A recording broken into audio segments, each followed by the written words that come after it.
Bonjour à tous pour cette prochaine pleine lune du 23 novembre, pleine lune à la fois très attendue et très karmique. Alors, on a cette fois-ci un axe Gémeaux-Sagittaire qui est concerné, donc le premier décan des Gémeaux face au premier décan du Sagittaire. On a un ascendant qui se positionne dans le premier décan du Scorpion.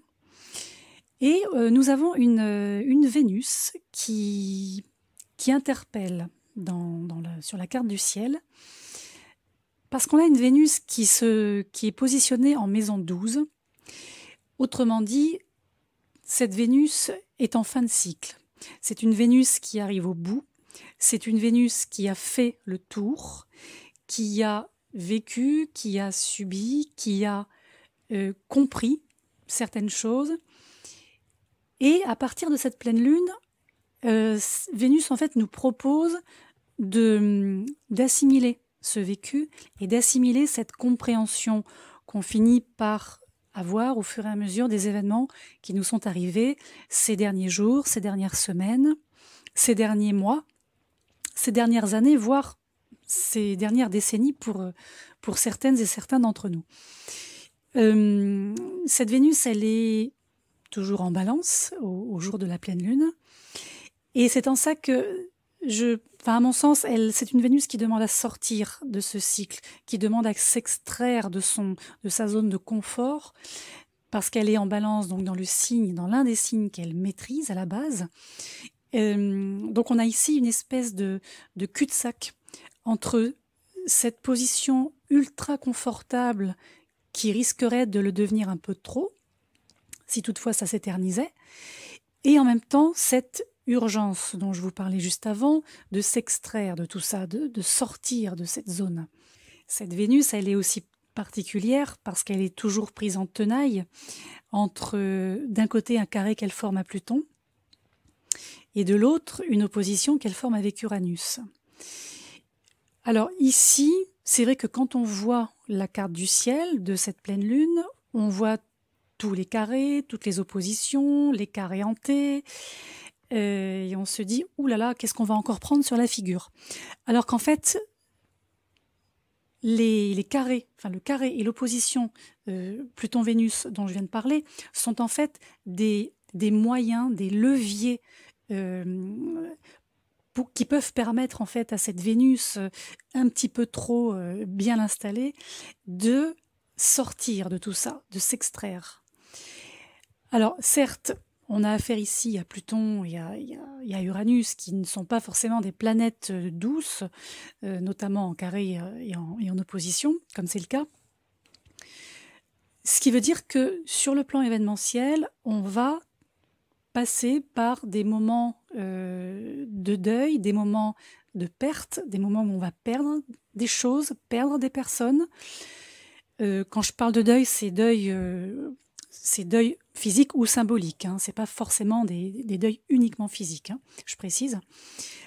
On va en fait avoir les moyens de couper non plus les branches, mais de couper le tronc à la base. Donc c'est là où les énergies plutoniennes et uraniennes vont être intéressantes. Bon, je dis pas qu'elles vont être pas perturbantes et facilitantes, hein, cette fois-ci, mais en tout cas elles vont être intéressantes parce qu'elles vont être également soutenues par Mars, qui est bien relié d'un côté à Pluton et bien relié de l'autre côté à Uranus, mais aussi bien relié par un beau trigone à cette Vénus. Ce Mars, il est positionné en maison 4, donc il est juste à côté de la cuspide de la 4, d'un axe donc. Et là, on a une nécessité de revenir aux vraies valeurs, de revenir à soi-même, de revenir à ce qu'on est réellement, d'écouter son âme, d'écouter son cœur et de s'écouter soi. Ce Mars en maison 4, il est lui-même sous-tendu par le trigone Uranus-Saturne, qui est là depuis maintenant presque 3 mois, et qui est toujours en position d'assise. C'est-à-dire que de toute façon, quoi qu'il arrive, on a un matelas en dessous. On n'est pas dans le vide. Donc, effectivement, je pense que les événements vont être un petit peu perturbant, un petit peu, voire beaucoup, enfin très déstabilisant sur cette deuxième quinzaine, du fait des positionnements rattachés à Vénus. Mais on a cette chance d'avoir quand même des planètes transsaturniennes, donc Saturne et Uranus, qui se posent là, qui sont vraiment en assise, en fondation, à la base. Ce qui veut dire aussi que quoi qu'on fasse, on ne le fera pas en vain et on ne le fera pas à mal. Ce Mars en maison 4, ce que je trouve intéressant aussi, c'est que le fait d'être en maison 4, il nous apporte un regard sur tout ce qu'on a aussi récupéré en termes d'hérédité. Que ce soit l'hérédité familiale, donc l'hérédité généalogique, donc génétique, l'hérédité d'un point de vue de notre âme, qu'est-ce qu'on a accumulé depuis des années, des décennies, voire des vies, si on part sur un plan karmique. Et ce Mars, au-delà de ça, il est en termes énergétiques important sur cette lunaison parce qu'il est ce qu'on appelle l'apex de plusieurs carrés hantés qui se présentent cette fois-ci. Alors l'apex, comme je l'avais expliqué une fois, c'est en fait le point de convergence entre une opposition et deux carrés. Tout ça se rattache, en fait, les deux carrés se rattachent à l'opposition, et le point de convergence entre les deux carrés, c'est ce qu'on appelle le point d'apex. Et là, c'est vraiment l'énergie qui est capable de jouer sur le terrain, c'est l'énergie dont il faut se servir. Alors, ce qui m'a aussi frappé sur cette pleine lune, c'est qu'en fait, donc, on a une lune qui est en Gémeaux et un soleil qui est en Sagittaire. Donc on a un axe mutable qui est concerné en premier lieu. Alors là aussi, je trouve que c'est intéressant parce que l'axe mutable, c'est un axe qui incite à l'action, même si ce n'est pas toujours une action très réfléchie, mais c'est un axe qui dit « Ok, je suis prêt à agir, comment faut que j'agisse ?» Les caractéristiques des signes mutables aussi c'est le côté flexibilité. Ce sont généralement des signes qui agissent, qui savent agir dans l'urgence. Mais par contre, ils ont un peu de mal avec tout ce qui touche à l'effort constant, l'effort déployé dans le temps, contrairement à des signes fixes, par exemple. C'est des signes qui peuvent se décourager facilement devant les obstacles, mais qui sont toujours en lien avec les autres, avec autrui. Ce ne sont pas des signes qui agissent tout seuls. Donc là, c'est quand même, je pense, un atout cette fois-ci. Encore une fois, pour permettre à cette Vénus de sortir de sa zone de confort. Et pour info ou pour rappel, les signes mutables sont également les signes qui marquent la fin de chaque saison. Alors là, on a en l'occurrence le Gémeaux qui marque la fin du printemps et on a donc le Sagittaire en question qui marque la fin de l'automne. Donc on est aussi sur une idée de finalité de quelque chose, sur une clôture de cycle, une clôture de saison. Donc tout ça, si vous voulez, c'est une véritable manne active qui se présente à nous pour nous permettre d'aller de l'avant et de couper une bonne fois pour toutes ce fameux tronc. Alors, par contre, là où il y a un petit bémol sur cette lune, c'est attention notre mental, attention nos émotions, attention les débordements, attention de ne pas sortir des limites au niveau émotionnel, au niveau psychologique, au niveau l'action, oui, mais l'action quand même la plus maîtrisée possible. Je dis ça parce qu'on a un Mercure qui va être rétrograde, qui sera conjoint à ce Soleil, qui est lui-même donc opposé à la Lune.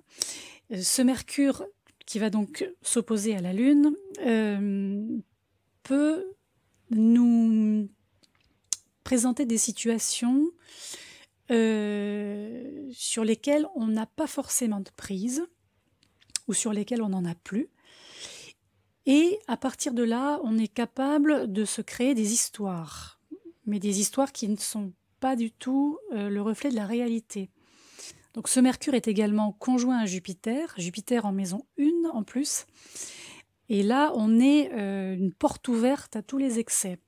Les excès de confiance, les excès en termes de débordement émotionnel et psychologique, les excès de violence, donc attention de ne pas agir à l'emporte-pièce sans avoir pesé vos décisions et donc vos actes. Non pas que ce soit irréversible, mais ça risque d'être un petit peu violent, voilà, dans tout ce qui touche la sphère relationnelle.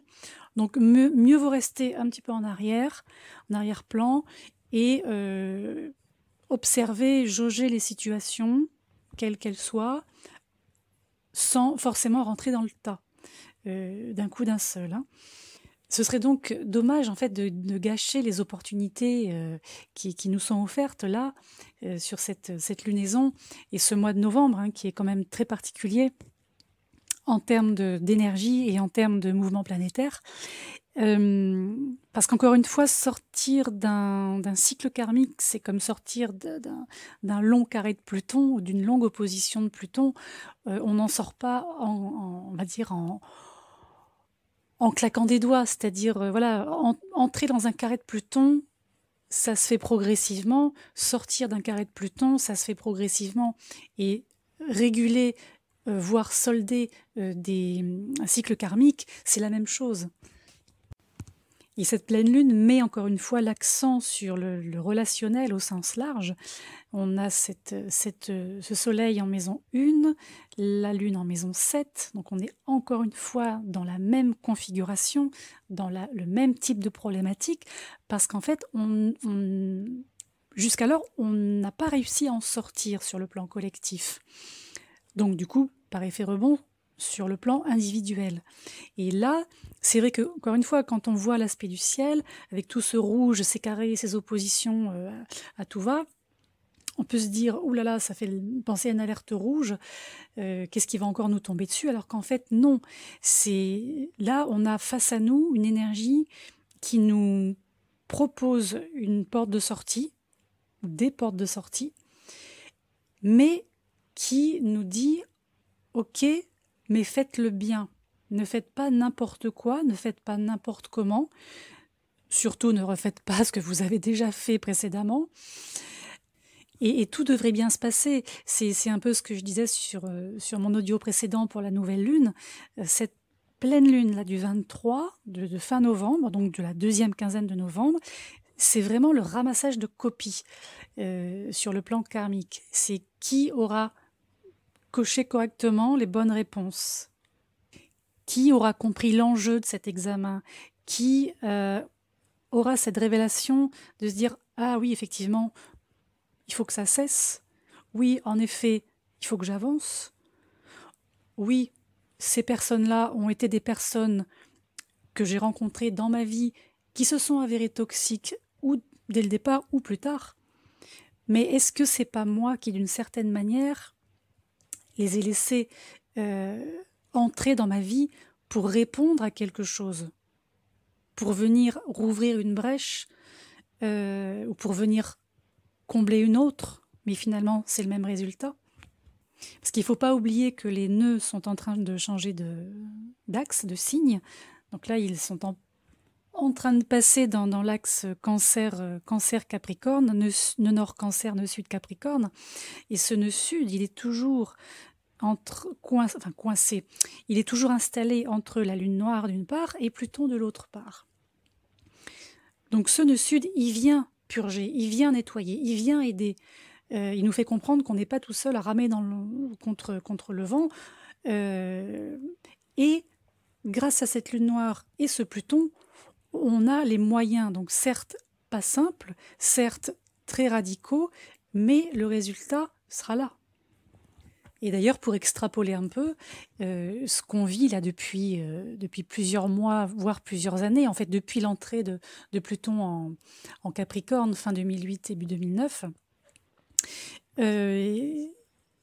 c'est vraiment les prémices de la future entrée de Pluton en Verseau. Et c'est pour ça que j'ai envie de dire, ne faites pas de neuf avec du vieux. Ça, on a pu le faire avant. On a pu le faire il y a longtemps parce que c'était quelque chose qui était dans la norme énergétique, si je puis dire, qui était acquis énergétiquement, qui était normal. À partir du passage de Pluton en Verseau, donc autour de 2023, c'est un schéma qui ne fonctionnera plus. On ne pourra pas recycler des vieilles relations, on ne pourra pas recycler un vieux projet, on ne pourra pas... Vous voyez ce que je veux dire? Donc, c'est pour ça que c'est un peu violent, ce que nous traversons depuis surtout quelques mois, là, depuis les éclipses de l'été dernier. Parce que d'une certaine manière, ça nous prépare à ce changement. Comme tout à l'heure, je vous disais, on ne peut pas sortir d'un transit, un carré de Pluton par exemple, donc un transit négatif ou en tout cas très difficile à vivre, d'un coup d'un seul. On a besoin d'une espèce de sas de décompression pour passer d'une période extrêmement négative à une période plus positive. Là, c'est le même principe. Ça s'équilibre comme ça sur plusieurs années. Et pour conclure sur cette lunaison, moi je dirais que cette Vénus, encore une fois, en maison 12, est rassurante, même si elle est bardée de rouge sur le thème. Elle est rassurante pour les raisons que j'ai évoquées au départ, mais c'est aussi rassurant parce qu'elle nous fait comprendre, et ça il faut qu'on le comprenne, que tout ce qu'on a vécu, tout ce qu'on a subi, tout ce qui a été difficile à traverser, il faut rien regretter. Il faut rien regretter parce qu'en fait, c'est grâce à ça que sur nos karmas respectifs, donc sur le karma collectif derrière, on avance. C'est grâce à ça qu'on avance, c'est grâce à ça qu'on a pu faire des pas en avant. Alors, encore une fois, ça n'a pas été simple. Encore une fois, il y a eu beaucoup d'obstacles, ça a été compliqué. On est souvent tous, parmi nous tous, tombés dans le trou, voilà, dans tous les sens du terme.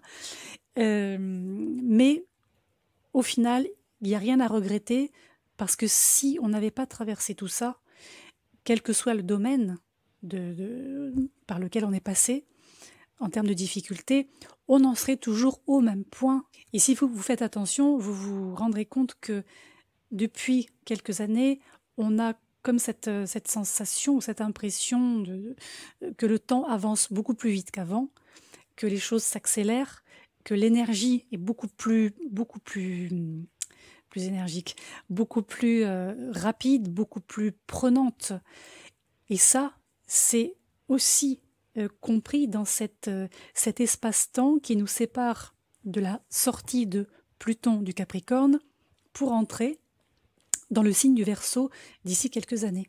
Voilà, donc pour toutes ces raisons, profitez de cette pleine lune, utilisez-la comme un outil. C'est vraiment le verbe qui me vient, c'est utiliser cette lune.